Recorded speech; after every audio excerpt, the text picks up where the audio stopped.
Welcome and thank you for joining me today on Election Day as we have a psalm for our day. I'm going to read Psalm 33. I'm going to read parts of it, beginning in verse 6. The heavens were made by the word of the Lord, and all the stars by the breath of his mouth. He gathers the water and the sea into a heap and puts the depths into storehouses. Let the whole earth fear the Lord. Let all the inhabitants of the world stand in awe of him, for he spoke and it came into being. He commanded and it came into existence. The Lord frustrates the counsel of the nations. He thwarts the plans of the peoples. The counsel of the Lord stands forever, the plans of his heart from generation to generation. Happy is the nation whose God is the Lord, the people he has chosen to be his own possession. The Lord looks down from heaven. He observes everyone. He gazes on all the inhabitants of the earth from his dwelling place. He forms the hearts of them all. He considers all their works. A king is not saved by a large army. A warrior will not be rescued by great strength. The horse is a false hope for safety. It provides no escape by its great power. But look, the Lord keeps his eyes on those who fear him, those who depend on his faithful love, to rescue them from death and to keep them alive in famine. The psalm goes on, but I believe that you hear and see the hope that we have for today, this election day. There was a boy on a ship. This is a story that's been passed down from different person to different person. And this boy on the ship, the seas started to turn and the clouds started to roll, and he remained calm. All the deckhands and the people on the ship were amazed at how calm he was, being as young as he was in his first journey. And they asked him, "How could you possibly be calm at this time?" And he replied, "Well, you see, my dad is the captain of the ship, and I know that however he leads, he is leading to keep me safe."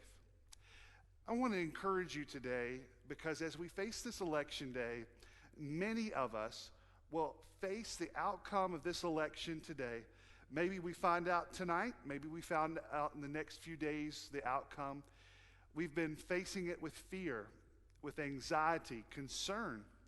And while I want you to hear that it's good to be concerned about our nation and in a place that we get to participate in the election of our officers, the first thing that we should do is vote. Go out and vote, and to vote our biblical values, to be a part of the process that determines the future of our country. But on the other hand, I want to answer the fear and anxiety and concern that you may be feeling, and honestly, maybe I've been feeling. Is the outcome, no matter what it is, we can be rest assured as in the captain's hands. And not just the captain, but the creator of the universe. Psalm 33 tells us that God is in control. God made the heavens by his own word, by the breath of his mouth. He has stored up even the oceans as in his storehouse. And listen to this: the Lord frustrates the counsel of the nations and thwarts the plans of the peoples. We must be reminded that God is sovereign over all of human history. There is no king or president or ruler that has ever been put into power that has not been ordained or been part of God's sovereign plan to bring his glory and his good for his people. God is directing the world, and so we need to be reminded that God is in control today. God is in control tomorrow. God is in control for this president and the ones to come. Let us be reminded that God is in control, not us. But let us also be reminded that our hope should not be in rulers. And consider later where it says a king is not saved by a large army, or warrior will not be rescued by great strength. A horse is a false hope for safety. It provides no escape by its great power. Be mindful of this, Christian, that no political power, no skill of our hand, nothing is truly is our hope. We can have the greatest resources, the greatest wealth, the greatest power, the greatest influence, and yet none of it, all of it, will fail at some point. But what is our hope? Be mindful of this. Verse 18, but look, the Lord keeps his eyes on those who fear him, those who depend on his faithful love, to rescue them from death. What is our hope? Our hope is in the gospel of Jesus Christ, that we believe in the Son that God sent to pay for our sins, that was raised up on the third day and is now sitting with him in heaven, that it is our hope and our trust in him, the true King, the one that the psalmist talks about in Psalm 2, the one that we read about in Revelation, the King that will reign for all eternity. The good news for us is that Jesus is the King yesterday, he is the King today, and no matter how the election comes out, he's going to be the King forever. And that is who our hope is in.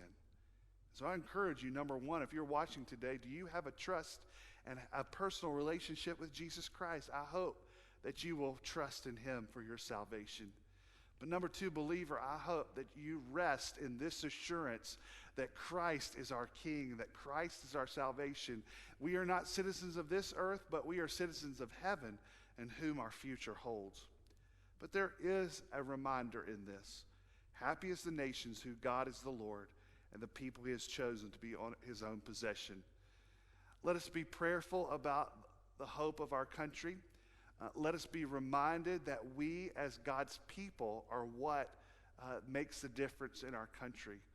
You see, we are Christians who inhabit America, and it is that hope of the gospel that we live an obedient life that is the hope of this country.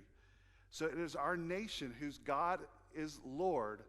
This nation, we have had times where this nation has not followed the Lord, and probably in the future more and more people will not be following the God of the Bible.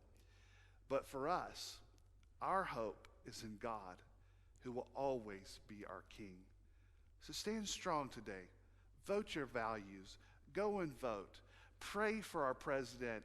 Pray for the president who as a result of this election, let us live faithfully and peaceably and honorably and obediently to Christ. Let us share the gospel here and abroad. Let us do the work that has been called to us in the gospel as Christians. But let us not fear, because God is in control. Thank you for joining me today. God bless you.